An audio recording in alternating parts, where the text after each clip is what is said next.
Chapter 29. Story Writing. A story is generally a narration of real or imaginary events, which involves real or imaginary people. A story needs to be represented in words necessarily. A story is designed to entertain and or send a message across. कहानी सामान्यतः वास्तविक या काल्पनिक घटनाओं की एक वर्णना होती है, जिसमें वास्तविक या काल्पनिक लोग शामिल होते हैं। एक कहानी को शब्दों में जरूर प्रस्तुत किया जाता है।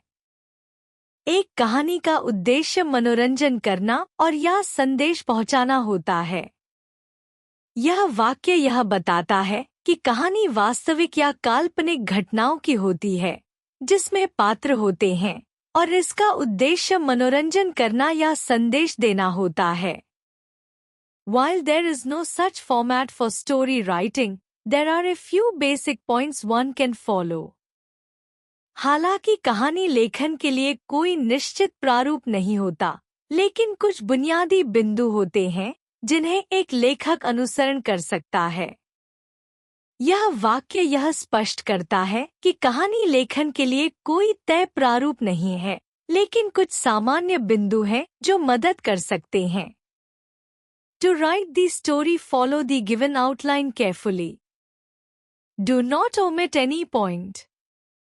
Keep to the order in which the points are given in the outline. Hindi translation. कहानी लिखने के लिए दिए गए रूपरेखा का ध्यानपूर्वक पालन करें। किसी भी बिंदु को छोड़े नहीं।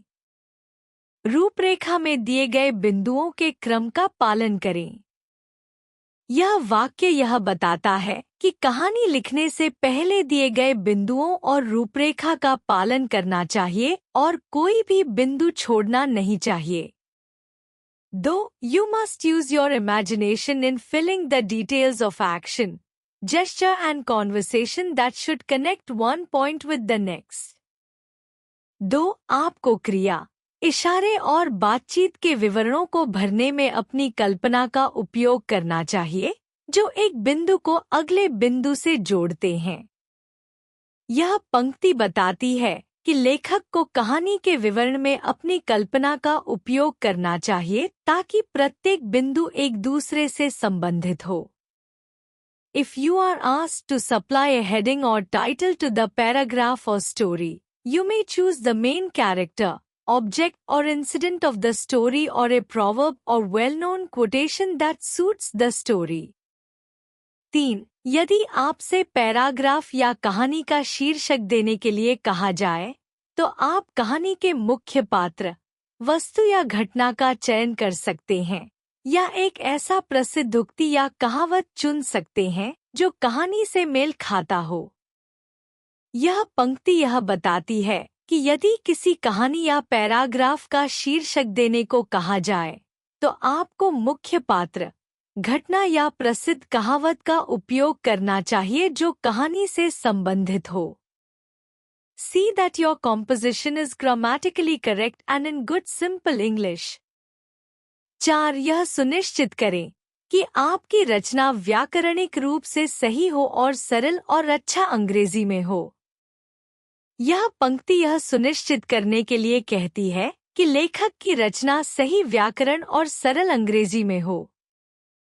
5. Do take the help of sentence structures while constructing sentence. 5. वाक्य रचनाएं करते समय वाक्य संरचनाओं की मदद लें। यह पंक्ति यह कहती है कि वाक्य निर्माण करते समय आपको वाक्य संरचनाओं का सहारा लेना चाहिए ताकि वाक्य सही और स्पष्ट हों। 5. वाक्य रचनाएं करते समय वाक्य संरचनाओं की मदद लें। यह पंक्ति यह कहती है कि वाक्य निर्माण करते समय आपको वाक्य संरचनाओं का सहारा लेना चाहिए ताकि वाक्य सही और स्पष्ट हों। Read the outlines given below followed by a story based on them. A turtle lived in a pond, friendly with two swans, met on the edge of the pond.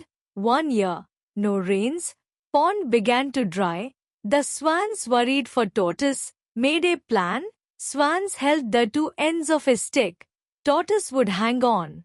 Fairy to safety warned the tortoise to keep mouth shut and not to talk. The swans flew off. The turtle hanging. People wondered and appreciated.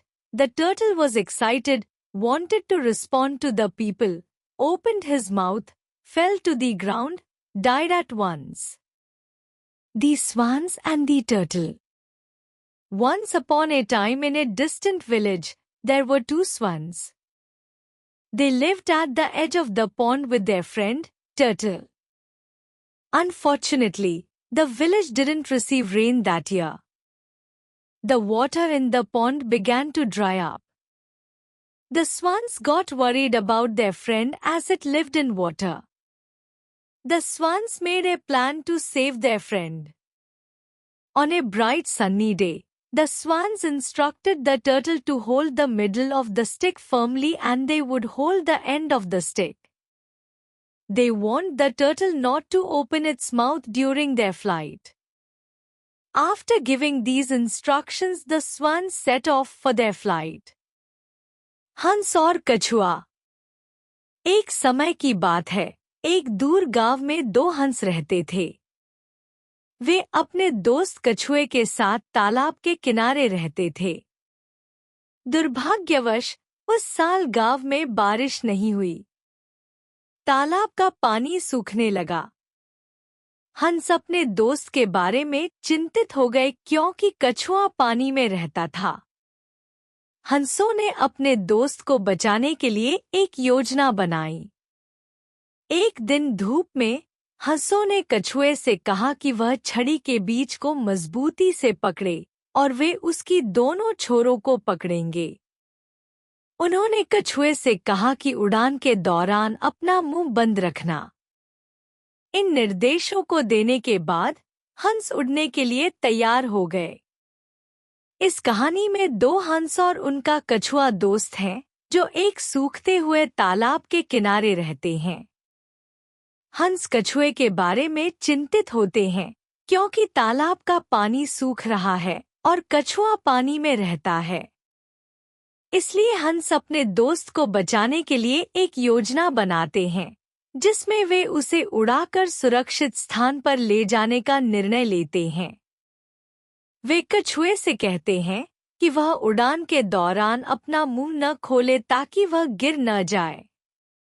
इस पहलू में यह स्पष्ट किया गया है कि हंसों ने कछुए के लिए एक अच्छा और सुरक्षित रास्ता चुना है। As they were flying above the village, people were surprised to see the sight. They wondered and appreciated the swans for the plan they had made to save their friend. The turtle wanted to respond to this. As it opened its mouth, the turtle fell on the ground and died. The swans grieved about their friend's foolishness even after instructing. जैसे ही वे गांव के ऊपर उड़ रहे थे, लोग दृश्य को देखकर हैरान रह गए। वे हंसों की सराहना करने लगे और उनके द्वारा अपने दोस्त को बचाने के लिए बनाई गई योजना की प्रशंसा की। कछुआ इस पर प्रतिक्रिया देना चाहता था। जैसे ही उसने अपना मुंह खोला, कछुआ गिरकर मर गया। हंसों ने अपने दोस्त की मूर्खता पर शोक व्यक्त किया, भले ही उन्होंने उसे निर्देश दिए थे। इस खंड में कछुआ हंसों द्वारा दिए गए निर्देशों के बावजूद अपनी गलती करता है। जब लोग हंसों को उड़ते हुए देखते हैं और उनकी योजना की सराहना करते हैं, तो कछुआ जवाब देने के लिए मुंह खोलता है, लेकिन वह जैसे ही मुंह खोलता है, वह गिरकर मर जाता है। हंस बहुत दुखी होते हैं क्योंकि उन्होंने कछुए को पहले ही सावधान किया था, लेकिन उसकी मूर्खता के कारण उसकी जान चली जाती है। यह खंड हमें यह सिखाता है कि कभी-कभी बेमतलब के जवाबों की कोशिश करना हमारी सुरक्षा को खतरे में डाल सकता है। Read the outlines given below followed by a story based on them. Birbal, courtiers jealous of him, ask Akbar to let them test his wisdom. One courtier puts a question to him. How many crows in Agra? Birbal asks for a week to study the situation. Every day seen on the terrace looking at the crows. After a week, courtier asks him again. Birbal says as many crows as hairs in the courtier's head. Akbar laughs. Clever Birbal. Some courtiers in Akbar's court were jealous of Birbal. They asked Akbar permission to let them test Birbal's wisdom. Akbar told them to go ahead. One courtier stepped up to Birbal and said, "You are indeed very clever. Surely you can tell me how many crows there are in Agra?" Birbal thought for a moment and said, "Give me a week and I shall give you the exact number." चतुर बीरबल। अकबर के दरबार में कुछ दरबारी बीरबल से जलते थे। उन्होंने अकबर से अनुमति मांगी कि वे बीरबल की बुद्धिमत्ता का परीक्षण करें। अकबर ने उन्हें अनुमति दी। एक दरबारी ने बीरबल के पास आकर कहा, "तुम सचमुच बहुत चतुर हो। निश्चित रूप से तुम मुझे बता सकते हो कि आगरा में कितने कौवे हैं?" बीरबल एक पल के लिए सोच में पड़ा और कहा, "मुझे 1 सप्ताह दीजिए और मैं आपको सही संख्या बता दूंगा।" यह कहानी बीरबल की चतुराई और समझदारी को दर्शाती है।